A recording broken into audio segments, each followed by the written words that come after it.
Assalamualaikum warahmatullahi wabarakatuh. Ketemu lagi di mata kuliah General English di sesi ke-14. Teman-teman, ini sudah tinggal dua pertemuan lagi sebelum UAS termasuk dengan materi hari ini. Jadi teman-teman, saya harus mengingatkan, silahkan jangan sampai terlewat ya kuis dan tugasnya. Kalau misalnya kuis yang sudah terlewat waktu mungkin setahu saya ya tidak bisa dibuka lagi, tapi kalau misalnya tugas yang sudah terlambat masih tetap bisa disubmit walaupun nanti di setiap mata kuliahnya saat dibuka oleh dosen, saat diperiksa tugasnya akan ada notifikasi bahwa tugas itu disubmit terlambat. Tapi akan lebih baik teman-teman mengumpulkannya terlambat daripada tidak sama sekali. Saya harus mengingatkan bahwa teman-teman akan mendapatkan perhitungan nilainya ya. 40% dari kuis dan tugas itu yang paling besar presentasinya. Lalu 30% dari UTS dan 30% sisanya dari UAS. Saya selalu mengingatkan teman-teman hal ini dan saya menekankan teman-teman untuk tidak perlu melakukan susulan dan remedial. Bukan berarti tidak boleh, tapi saya sejujurnya tidak suka teman-teman kalau misalnya harus melakukan susulan atau remedial. Jadi silahkan lulus dengan tepat waktu, maksudnya mengerjakan UTS dan UAS tepat waktu dan bentar ya,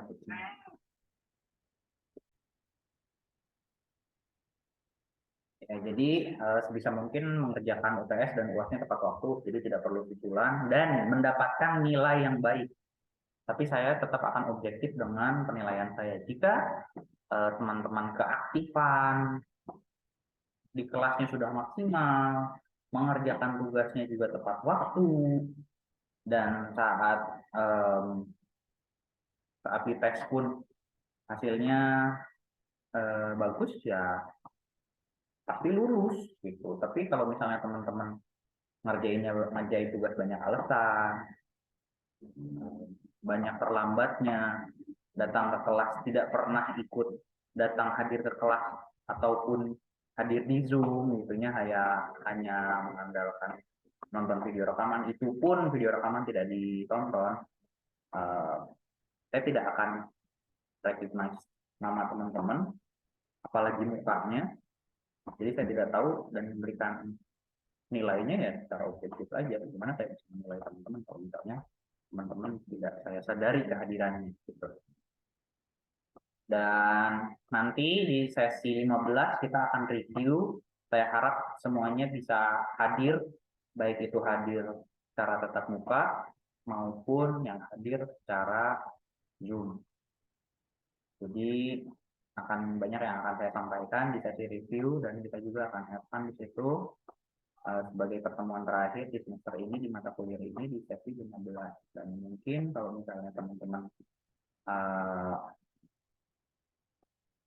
kedepannya kita akan lebih aplikatif Inggrisnya di semester 2 akan ada bisnis English yang kebetulan koordinatornya saya yang akan banyak berfokus pada kemampuan berbicara. Kalau misalnya General English kan banyak kemampuan dasar-dasar bahasa Inggris, baik itu secara kalimat maupun secara menulis. Tapi kalau misalnya di bisnis English kita akan banyak berfokus pada kemampuan berbicara yang lebih aplikatif. Okay, like I said before that we have the material related to the sentences and also about how you write something, and our material for today is related to letters. Jadi letters itu adalah surat ya. Nah dalam suratan itu teman-teman harus bisa mengetahui bahwa ada surat yang sifatnya formal dan informal. Teman-teman jika berbicara ngomongin suratan mungkin dulu pernah ada yang membuat surat ya, membuat dulu atau mungkin sampai sekarang masih aktif membuat surat. Salah satunya mungkin surat ke teman atau surat izin tidak bisa masuk yang melampirkan surat keterangan dokter. That's for example. Tapi kalau misalnya teman-teman sudah di level kuliah, apalagi nanti sudah lulus bisa melanjutkan ke jenjang pekerjaan yang lebih formal, ataupun teman-teman yang sudah bekerja sekarang dan sudah terbiasa untuk membuat surat, ini akan sangat berguna. Okay, so what is formal letters? Formal letter is writing is undoubtedly one of the most challenging types of letter format. When putting it together, often you are addressing a person or organization with whom you are not familiar, and the quality of your content, including spelling and grammar, will be strongly scrutinized. Jadi teman-teman berbicara formal letters itu tidak berbeda dengan formal surat suratan yang kita lakukan waktu zaman SD dulu. Misalnya ada guru sedang menerangkan, teman-teman nggak bisa ngobrol, akhirnya surat-suratan dari satu bangku ke bangku lainnya. Aku males banget deh sama mata pelajaran ini, surat kasih ke temennya, nanti temennya kasih balik. Juga saya juga sama, itu udah nggak, bukan formal letter. Tapi kalau misalnya formal letter itu seperti contohnya kalian membuat job application atau membuat permohonan dana atau permohonan izin segala macam. Kita bahas satu-satu ya. Mungkin kita nggak akan bahas semuanya, tapi kita akan bahas secara general aja. Nah, di dalam formal letters itu sudah pasti ada sender's address. Siapa yang mengirimkannya? Kapan dikirimkannya, ada date di situ, inside address mau ke siapa, salutation itu yang terhormat kepada siapa gitu kan. Body itu isinya mau menjelaskan apa, ada closure, ada block format, font and punctuation. Jadi tanda baca harus diperhatikan dalam pemilihan font, di huruf-hurufnya juga jangan yang gemes ya, harus yang formal aja. Banyak kok sekarang ada yang standarnya kan Times New Roman, Arial, Calib itu yang kayak gitu ya. Nah, salah satu contohnya adalah request letter. A request letter is a letter requesting legal information or a favor.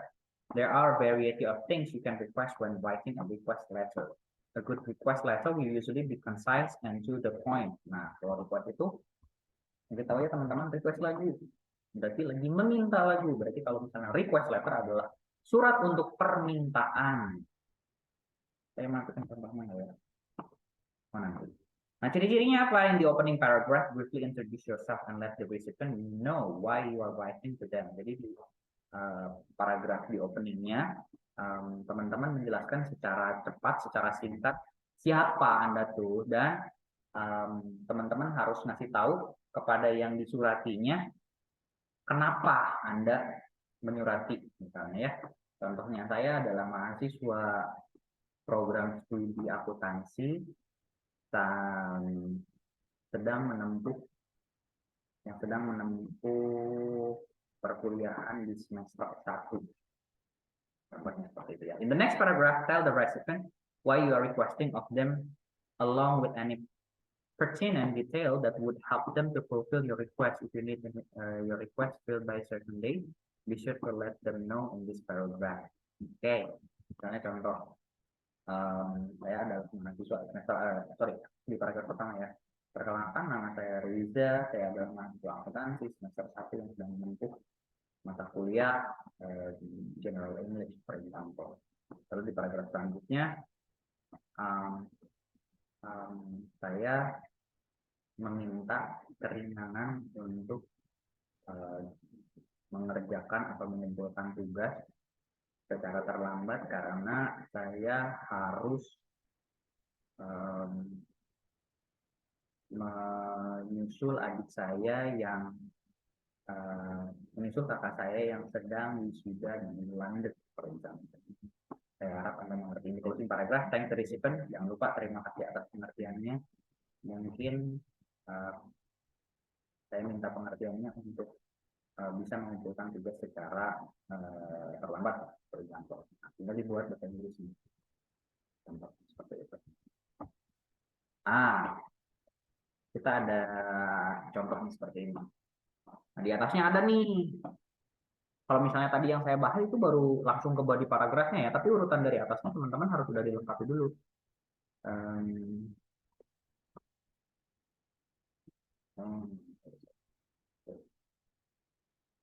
764 Cherry Lane, Clearwater Falls, Florida, 23619, September 27, 2015. Kapan dia tulisnya?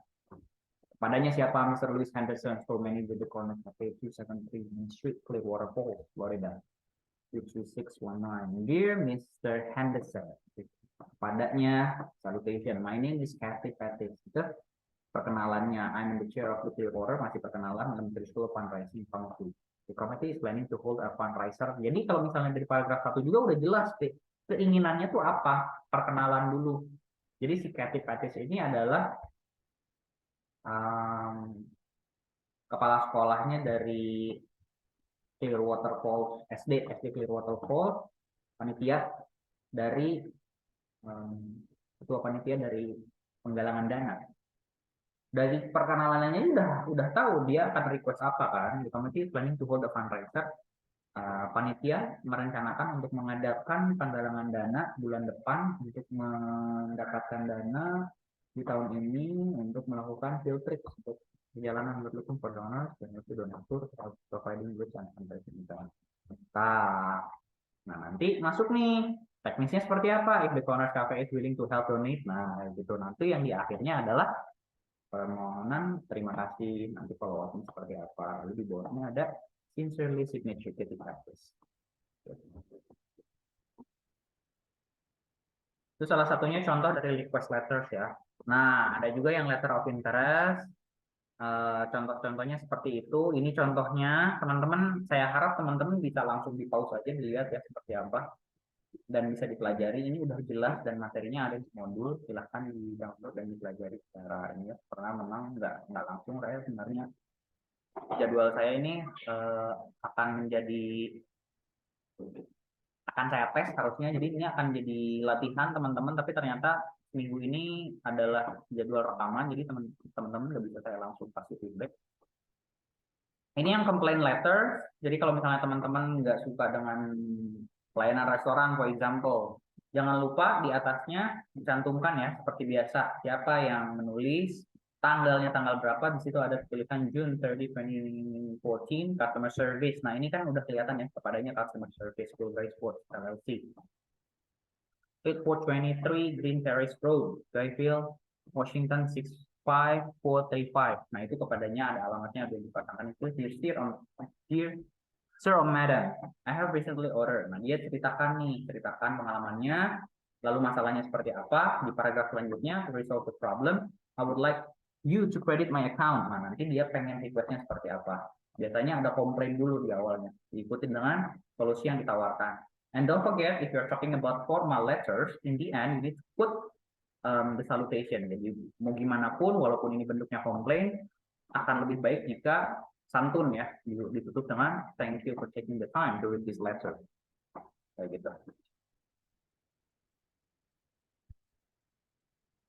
Ada juga apology. Kalau apology kan udah jelas kalau misalnya ini surat tentang permohonan maaf.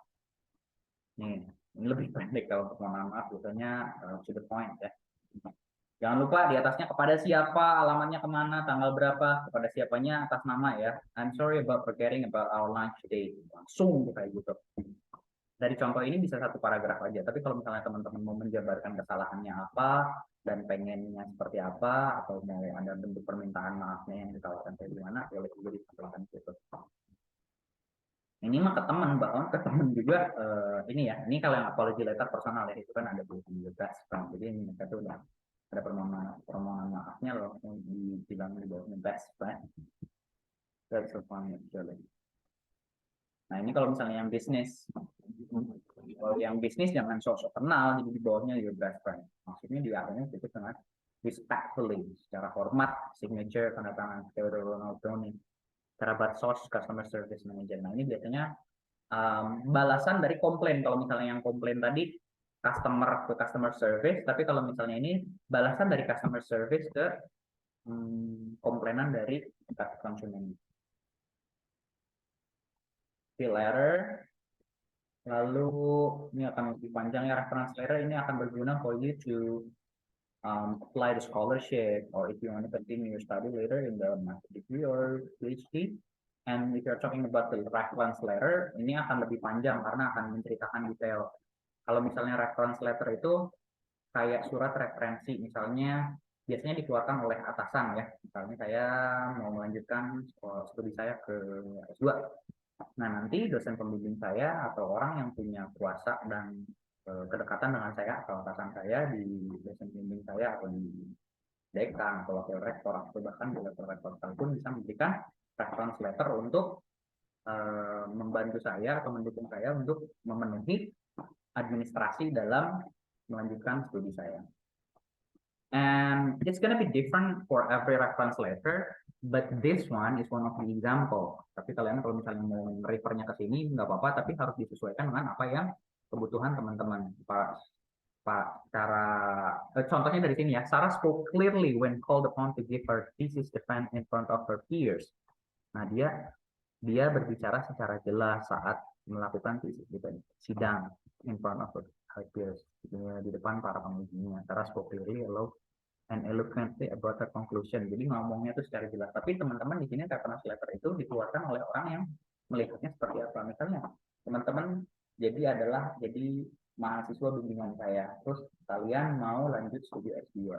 Saya tuh melihat, oh misalnya si A ini bagusnya dalam berbicara, atau walaupun berbicaranya agak lambat, tapi dia menjelaskannya secara jelas, misalnya seperti itu. Atau dia itu agile, dia itu aktif di organisasi atau seperti apa, itu bisa dijualkan dengan apa yang memang benar-benar teman-teman lakukan, referensikan di referensi letter itu.